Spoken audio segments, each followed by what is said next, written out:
Bien, el caso Joclender en el Congreso, y estoy con Ricardo Gilavedra, el presidente del Bloque Radical, con Gerardo Milman del GEN y con Graciela Camaño, presidenta del Bloque del Peronismo Federal y presidente de la Comisión de Asuntos Constitucionales, que fue una de las dos comisiones que invitó a Joclender al Congreso.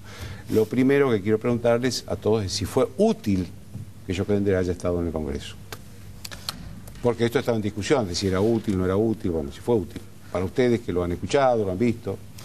No, que sin duda que fue útil porque no solamente aportó más documentación, sino también dio más precisiones corroborantes de elementos que ya tenía la Comisión de Vivienda, que ya venía colectando la Comisión de Vivienda, y en ese sentido, bueno, desnudó más, porque Joclender estaba dentro del núcleo de la administración de la Fundación y desnudó muchísimo más el sistema perverso de manejo de los fondos públicos.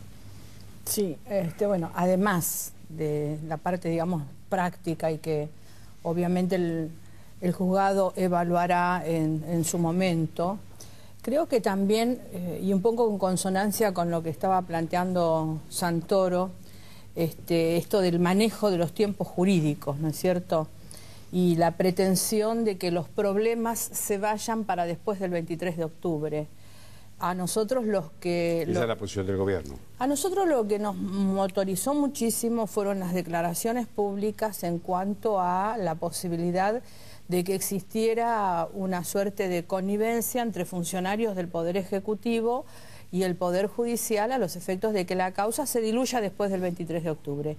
Y de hecho, digamos, las posteriores declaraciones de algunos funcionarios marcan ese destino. O sea, la idea es que este tema no se destape hasta después del 23 de octubre. Y es grave porque involucra nada más ni nada menos que a uno de los poderes del Estado, como es la justicia. Y de hecho, bueno, fue uno de los planteos que nosotros tuvimos en la comisión por parte de Joclender, cómo fue el mecanismo por el cual a él se le hizo saber que su garantía estaba después del 23 de octubre si no molestaba, si no iba a los tribunales, etcétera. En un caso en donde evidentemente hay una relación estrecha entre Joclender, Fundación Madres de Plaza de Mayo, una metodología discrecional para la construcción de vivienda. Yo ahora cuando veo a algunos dirigentes del oficialismo intentar demonizar o tratar de establecer alguna suerte de parámetro entre el ex socio del oficialismo y algunos miembros de la oposición, no puedo menos que sonreír, ¿no es cierto?, porque no solamente han sido socios en los papeles, sino que también tienen proyectos en las cámaras. Eso denunció avalando usted hoy, ¿no? Así es, porque, a ver... ¿A qué se refiere cuando fue a vender viviendas, digamos, fue a venderle en el sentido político? Por supuesto. A ver, para empezar, hay un proyecto que fue incluso aprobado por el Senado, en el cual se expresa beneplácito por el convenio que firmó el canciller Timerman, la Fundación Madres de Plaza de Mayo, para hacer una suerte de cooperación internacional con las viviendas que vendía Joclender. Y es interesante algunos párrafos que transcriben los fundamentos, en donde el propio canciller es el que dice que las madres fueron a almorzar a la Cancillería y Sergio Joclender nos mostró los planes de construcción de viviendas que desarrollan desde la misión Sueños Compartidos. Este es un proyecto que está presentado por el diputado Morante.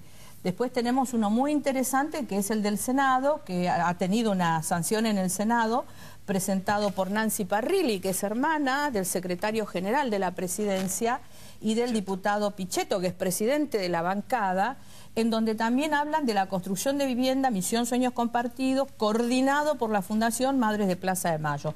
También declarar de interés nacional el proyecto.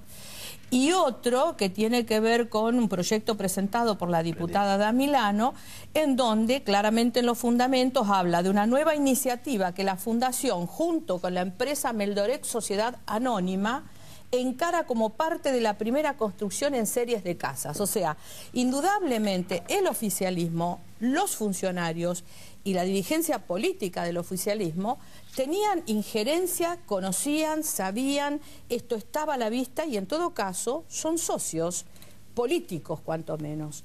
Entonces esto de pretender que la citación a Joclender tiene que ver con algún tipo de connivencia de algunos de los miembros de la oposición, me parece que cuanto menos es un exabrupto por parte del oficialismo, que es el que tiene que explicar esto. Porque en el medio están las viviendas de los más pobres, están los precios de esas viviendas, están empresas, hay enriquecimiento, hay dineros que se desvían, hay arbitrariedades, el manejo del Estado.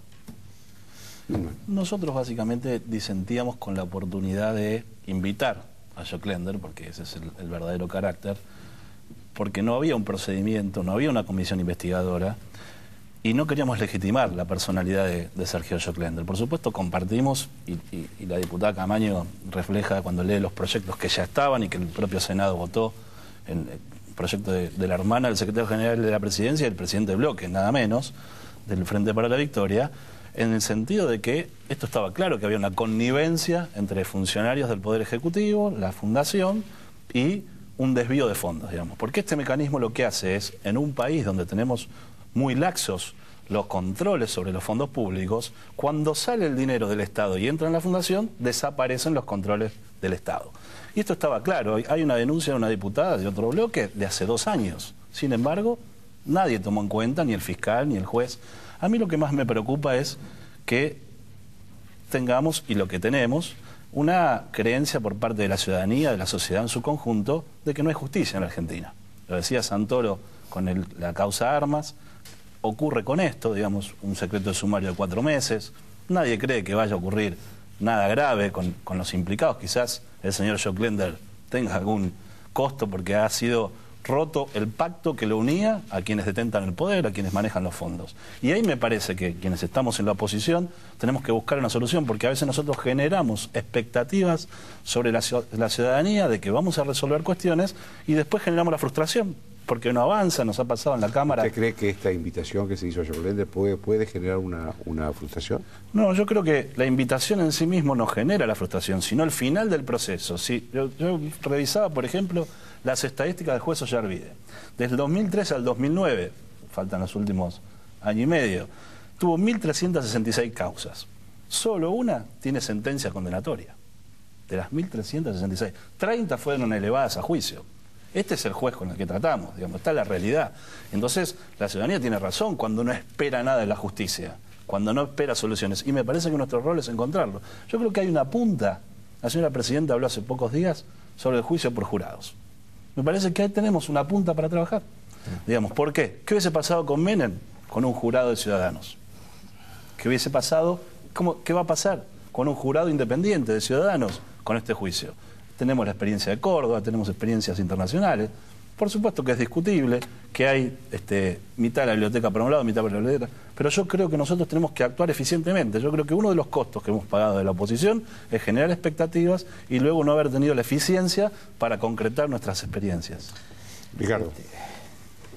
A ver, ¿cómo ordenamos las cosas? En primer lugar, yo quiero decir algo con toda claridad. En la Argentina, la impunidad del poder es la regla. En la Argentina fracasa de modo absoluto las posibilidades de perseguir los crímenes del poder. Esto de las armas, bueno, es una evidencia, pero no basta el de las armas. Es que todos los hechos que han conmovido a la sociedad argentina en la década del 90, ninguno, salvo de María Julia por enriquecimiento ilícito, ha podido llegar a buen término. En la Argentina no se controla la corrupción y no hay voluntad política para hacerlo. Y la cuestión esta del juicio por jurados, claro que yo pienso que la Argentina tiene una deuda desde la sanción de la Constitución de 1853 con el juicio por jurado, pero no hay que comerse el caramelo. Ahora va a salir el oficialismo, que en realidad es de una obsecuencia como manada a ver por el juicio por jurado. Pero no pensemos que el juicio por jurado es la solución. El sistema de enjuiciamiento hace agua por todos lados. La función de los fiscales hace agua por todos lados. Y los